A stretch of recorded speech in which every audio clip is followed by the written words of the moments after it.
Good morning, guys. Welcome back to my YouTube channel. Welcome to another fresh new vlog. Welcome to another fresh new day of my life.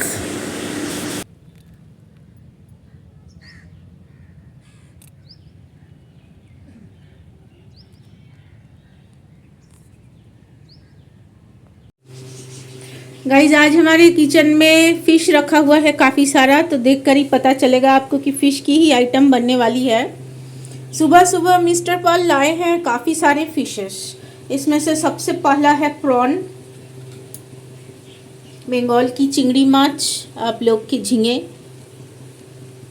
Prawn, और इसके बाद है कतला fish. तो कतला fish अक्सर आता है हमारा, रोहू से भी ज़्यादा कतला फ़िश आता है घर पे। तो यही सब आज बनेगा लंच में। और यहाँ पे बन रही है लाउ चिंगड़ी घंटो, द फेमस बंगाली क्विजन, लाउ चिंगड़ी घंटो। लौकी से बनती है, प्रॉन से बनती है। थोड़ा सा घी डाल दीजिएगा ना, फैंटास्टिकली टेस्टी बनेगी ये। और इसमें मूंग की दाल डाली जाती है। देखकर ही इतना अच्छा लग रहा है। गर्मी के टाइम में स्वाद इतना अच्छा आता है। आम की पतली दाल होगी, लाउ चिंगड़ी घंटो प्लेन राइस के साथ, सलाद रहेगा, दही रहेगी और कतला फिश की फ्राई रहेगी, बस और कुछ नहीं चाहिए।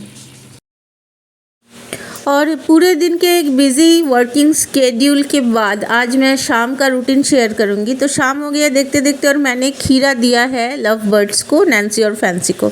और ये अंदर में बैठी हुई है जो लड़की है, इसने अंडे दिए हुए हैं, इसलिए ये बाहर नहीं निकल रही है, अंदर में है। और जो लड़का है नैन्सी, वो बाहर में है, वो खाना कलेक्ट करके अंदर में पूरा जमा रही है। और नेस्ट जैसा इन्होंने इसके अंदर में बना दिया है, ब्रीडिंग बॉक्स के अंदर में।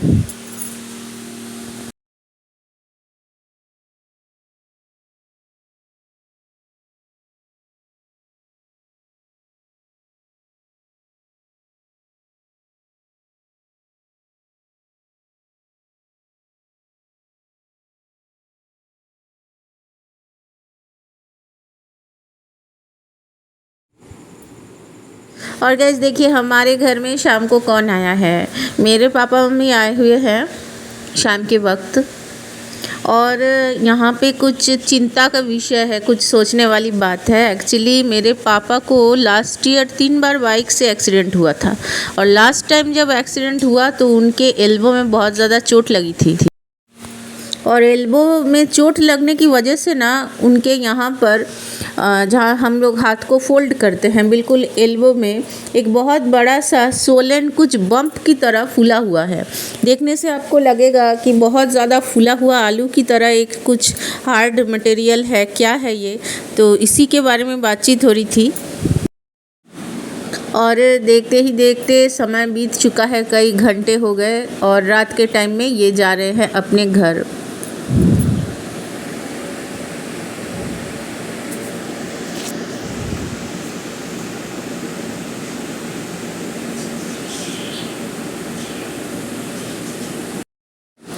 तो क्योंकि हेल्थ इशू है तो इस बात को लेकर नेग्लिजेंस नहीं करते हुए हम अगले दिन शाम को पहुँचे पापा को लेकर के डॉक्टर के चेम्बर पे। और यहाँ पे ऑर्थोपेडिक से डिस्कस करनी है हमें कि क्या मैटर है, नहीं है, क्या टेस्ट करवाने हैं। बट गाइस, जिनके घर में घर के बॉस है लड्डू गोपाल, ईश्वर का आशीर्वाद हमेशा सर पे है हमारे। तो यहाँ आकर डॉक्टर से, ऑर्थोपेडिक से बात करते हुए हमें ये तसल्ली मिली कि ये कुछ भी डेंजरस नहीं है। इंसान को जब बहुत ज़ोर से एक्सीडेंट में किसी एक पर्टिकुलर जगह पर चोट लगती है या घाव होता है, तो उस चोट की वजह से ना थोड़े बहुत वहाँ पर मसल एक्स्ट्रा बन जाते हैं और वो फूला रहता है। वो कुछ भी डेंजरस नहीं है, ट्यूमर नहीं है, कुछ नहीं है। तो ऑर्थोपेडिक ने हमें ये सजेस्ट किया पापा को देख करके कि या तो आप इसको ऑपरेशन के थ्रू निकाल सकते हो, 1 दिन के लिए एडमिट होना पड़ेगा। अगर ऑपरेशन करवाना है तो कई सारे जांच यानी टेस्ट करवाने होंगे। और अगर ऑपरेशन नहीं भी करवाना है तो इसको ऐसे ही छोड़ कर भी रख सकते हैं। ये शरीर में भी अगर रहता है तो कुछ भी इसका हानिकारक प्रभाव नहीं पड़ेगा, हेल्थ पर कुछ नहीं है, नॉर्मली वैसे ही रह जाएगा। ये बस एक सोलन एरिया। वैसे गाइस अगर आप गौर फरमाएं तो देखिएगा, ये है मेरे पापा का एल्बो हाथ और इस तरह से फूला है। देखिए ये फूला हुआ एरिया मैं दिखा रही हूँ आपको स्लो मोशन में। देखिए गौर कीजिए, ये देखिए, देख रहे हैं। देखकर डर लगेगा, किसी को भी लगेगा कि क्या ट्यूमर हुआ है कि क्या हुआ है, वहाँ पर स्टोन तो नहीं हो गया, क्या हुआ है, इतना सारा क्यों फूला है। लेकिन एक्सीडेंट की वजह से ऐसा कई लोगों में होता है। ये पेनफुल बिल्कुल भी नहीं है। मेरे पापा को कभी इसकी वजह से परेशानी नहीं हुई, दर्द नहीं हुआ, कोई पेन नहीं है इस एरिया में और ना ही ओवरऑल पूरे हैंड में इसका कोई इफ़ेक्ट पड़ा है। तो ओवरऑल हाथ में कुछ प्रॉब्लम नहीं है, पेन नहीं है, कुछ उल्टी जैसा फीलिंग भी नहीं आता है शरीर में, यानी ये नॉर्मल है। तो डॉक्टर ने यही सजेस्ट किया कि अगर आपको रख देना है फिर भी कुछ नहीं होगा, ऑपरेशन करवाइएगा तो आपकी बात है। तो मम्मी पूछ रही थी मुझसे कि क्या करना है, तो मैंने कहा कि देखिए थोड़ा सा एज का भी फैक्टर है, तो 57 प्लस लोगों के लिए ऑपरेशन हमेशा सेफ़ नहीं भी हो सकता है, जबकि एनेस्थेशिया देकर कुछ पता नहीं चलेगा, लेकिन फिर भी रिस्क फैक्टर है। मैं सबसे पहले देखूंगी मेडिसिन से कोई डॉक्टर, दूसरे भी ऑर्थोपेडिक को विज़िट करूंगी कि अगर मेडिसिन से ये चला जाता है, सोलन एरिया दब जाता है तो इट्स वेरी गुड, और अगर कोई ऑप्शन लास्ट में अगर नहीं बचती है तो फिर देखेंगे एज़ पर सिचुएशन। अगर ऑपरेशन भी होगी तो एक दिन की बात है, देखते हैं। पहले डिस्कशन 7 दिनों तक करेंगे, 1 हफ्ते तक इस बारे में रिसर्च करूँगी मैं, उसके बाद ही किसी अल्टीमेट डिसीजन में पहुँचेंगे। सो गाइस पापा को डॉक्टर दिखा के आ गए हैं वापस, और अभी शाम का वक्त है। हम लोग एज़ यूजुअल निकल गए हैं मार्केट, और गर्मियों का दिन है तो अभी मार्केट में शॉपिंग करो, आइसक्रीम खाओ, जूस खाओ, फ्रूट जूस आप पियो, लस्सी पी लो, बहुत ठंडी ठंडी चीज़ें, नारियल का पानी, नारियल के पल्प ले लो, बहुत अच्छा रहेगा हेल्थ के लिए। और फ्रूट सलाद वगैरह भी ले सकते हैं, और बहुत मज़ा भी आता है क्योंकि हवा चलती है इस टाइम में शाम को। Good evening guys, welcome back to my channel. Ice cream खा के आज स्वागत करती हूँ आप सभी का, और इवनिंग आउट पे निकल गए हैं हम लोग।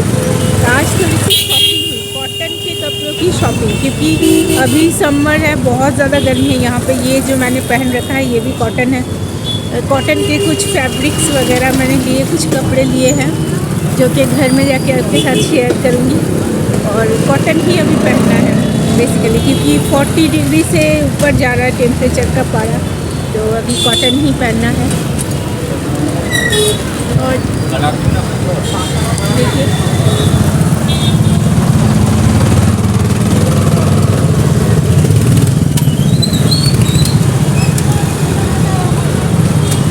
आसमान को मैंने इसलिए शेयर किया कि थोड़े थोड़े बादल नहीं छाए हैं, लेकिन वो क्या कहते हैं, बिजली कड़क रही है, हल्की हल्की सी बिजली लाइटिंग हो रही है, तो शायद हो सकता है कि बारिश हो जाए। सो गाइस इस व्लॉग को यहीं पे करती हूँ मैं एंड, मिलती हूँ मैं आपसे नेक्स्ट व्लॉग में। टिल देन के लिए bye bye, have a great time ahead, be positive, keep smiling.